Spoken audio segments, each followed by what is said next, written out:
Brandy sales ఎంత? జగన్ ఉన్నప్పుడు brandy sales ఎంత? ఇవాళ ఉన్నప్పుడు ఇవాళ చంద్రబాబు ఉండగా బ్రాందీ సేల్స్ ఎంత? మరి జగన్ పథకాన్నే కదా నువ్వు కొనసాగించేది. నువ్వు కొత్తగా పొడిచిందేముంది? జగన్ చేసింది మంచి కాబట్టే కదా గతి లేక నువ్వు కొనసాగిస్తున్నావు. జగన్ చేసిన మంచి కదా. జగన్ చేసిన పునాది మీద వచ్చినటువంటి వాళ్ళ ఫలాలు, జగన్ నాటిన మొక్కలు వచ్చిన పళ్ళుని నాయని చెప్పి సిగ్గు లేకుండా చెప్పుకునేటువంటి ప్రభుత్వం ఈ తండ్రి కొడుకుల ప్రభుత్వం. కోవిడ్ లాంటి విపత్తుకర పరిస్థితుల్లో కూడా ప్రభుత్వ వైద్య కళాశాల కానీ ప్రభుత్వ వైద్యం కానీ చాలా సామాన్య ప్రజలు బాగా అందింది. అలాంటి ప్రభుత్వ వైద్య కళాశాలని ప్రైవేట్ పరం చేయాలంటే దానివల్ల సామాన్యులకి ఏది లాభం చేకూరుతుంది? సార్ ఒకటే అండి, ఏ పాలకుడికైనా లేదా ఏ ప్రభుత్వాన్ని నడిపేటువంటి ప్రజలు ఎన్నుకున్న ప్రభుత్వానికైనా ప్రజల పట్ల మనస్సు ఉండాలి, సంకల్పం ఉండాలి. ఎంతో కొంత జనం నాకు ఓటేశారు, లేదా దేవుడు నాకు అవకాశం ఇచ్చాడు, ప్రజలు అవకాశం ఇచ్చారు, ఈ ప్రజలకు ఏదో తిరిగి చేద్దాం, ఈ సమాజాన్ని బాగు చేద్దాం. సమాజం బాగుపడాలంటే చదువు అందించాలి సామాన్యుడికి. అంటే నిజంగా ముఖ్యమంత్రులు మారినంత మాత్రాన్ని ఏంటి రాష్ట్రానికి ప్రజలకు ఊడి చచ్చేది ఏంటిది? ఈ రాష్ట్రానికి రాష్ట్ర ప్రజలకి ముఖ్యమంత్రులు ప్రభుత్వాలు మారినంత మాత్రాన్ని వచ్చి పడేదేం లేదు.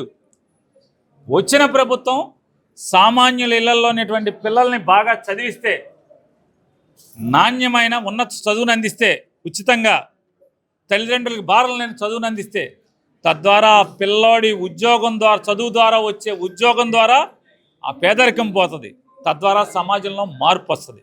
అది ఆలోచించాలి పాలకుడు. అంతేగాని ముఖ్యమంత్రులు మారినంత మాత్రాన, ప్రభుత్వాలు మారినంత మాత్రాన సామాన్యుల జీవితంలో వచ్చి పడేదేం లేదు, వాళ్ళ జీవితాల్లో మార్పు వచ్చేదేం ఉండదు. వైద్యం ఎందుకంటే ఈ రాష్ట్రంలో జబ్బు వచ్చిందంటే, ఈ కల్తీల వల్ల జబ్బు వచ్చిందంటే వైద్యానికి వెళ్ళాలి. వైద్యానికి వెళ్తే ఆత్మహత్యలే శరణ్యమైన పరిస్థితి, సొమ్ము గొల్లయ్యే పరిస్థితి, జేబు చిల్లిపడే పరిస్థితి, తల తాకట్టు పెట్టే పరిస్థితి. కాబట్టి ఏ పాలకుడున్నా విద్యా వైద్యం మీద ఎక్కువగా డబ్బు ఖర్చు పెట్టాలి, ప్రజల్ని తద్వారా పైకి తీసుకెళ్లాలని మేము డిమాండ్ చేస్తాం. గత ప్రభుత్వం ప్రజలకు అంత అనుకూలంగా ఉంటే ఎందుకు లిమిటెడ్ సీట్స్ వచ్చాయి? మా ప్రభుత్వం మంచి చేసిందా చెడు చేసిందా అనే దానికంటే కూడా జగన్ చేసిన మంచిని మసిపూసి మారేడికాయం చేస్తా 10 ఛానళ్ళు, 2 పేపర్లు, చంద్రబాబు నాయుడు విచ్చలవిడి డబ్బుతో, పాపపు సొమ్ముతో ఖర్చు పెట్టిన సోషల్ మీడియాతో జగన్ మీద విషం చిమ్మటం వల్ల ప్రజలు తాత్కాలికంగా మోసపోయారు. ఇవాళ బాధపడుతున్నారు, కన్నీరు పెడుతున్నారు. ఈ దిక్కుమాలిన ప్రభుత్వం ఎప్పుడు పోద్దా అని చెప్పని శిశుపాలుడి పాపాలు లెక్కెట్టినట్టుగా రోజులు లెక్కెడుతున్నారు, గత్యంతరం లేక.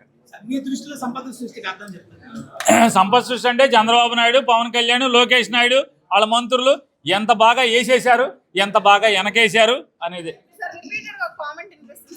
మీ గవర్నమెంట్ లో సంక్షేమ పథకాలు ఇచ్చారు, ఇప్పుడు అందరికి ఉపాధి అవకాశాలు ఇస్తున్నారు, ఇప్పుడు అందరికి సృజనాత్మకత బయటకు వస్తుంది అంటారు. అప్పుడు సోమరులు అయ్యారు, సోమరితనం తగ్గి పనులు చేసుకుంటున్నారు.